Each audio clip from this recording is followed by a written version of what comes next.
صداقت فریدی کا ایک بیان لوگ نشر کر رہے ہیں اور تاثر یہ دے رہے ہیں کہ سیدنا فاروق اعظم رضی اللہ تعالیٰ عنہ نے یہ اعتراف کیا ہے کہ ابو بکر صدیق کی خلافت کو ہم نے نہ قرآن میں پایا اور نہ ہم نے سنت میں پایا، بلکہ فلتتن اچانک وہ طے ہو گئی تھی.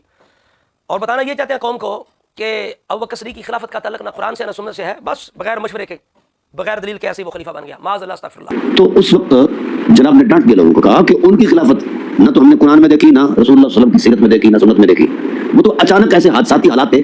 فلتتن ھذا بہتان عظیم. اگلی بات صداقت فریدی کی چھپا گئے، جو بات صداقت فریدی کا بھی رد کرتی ہے اور ان کا بھی رد کرتی ہے. صداقت فریدی نے آگے یہ الفاظ کہے کہ ارشاد کی صورت میں خطبہ یہ تھا کہ ابو بکر کے بارے میں جو ہم نے فیصلہ کیا نا سقیفہ میں، نہ تو اس کا ہمیں قرآن میں کوئی ثبوت ملتا ہے ارشاد کی صورت میں خطبہ یہ تھا کہ ان کے بارے میں نہ تو ہم نے کتاب اللہ میں کوئی حکم پایا بلکہ کسی کے بارے میں بھی یہ کیوں کھا گئے ہو میٹھا میٹھا ہب کڑوا کڑوا تھو.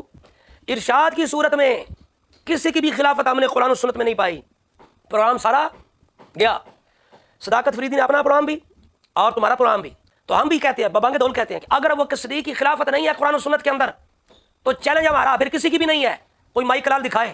صداقت فریدی نے کہہ دیا کہ ارشاد کی صورت میں کسی کی بھی خلافت نہیں ہے، تو یہی ہمارا مدعا ہے. ہمارا مدعا حل ہو گیا، صداقت فریدی کا بھی رد ہو گیا اور پراپوگنڈا کرنے والوں کا بھی رد ہو گیا.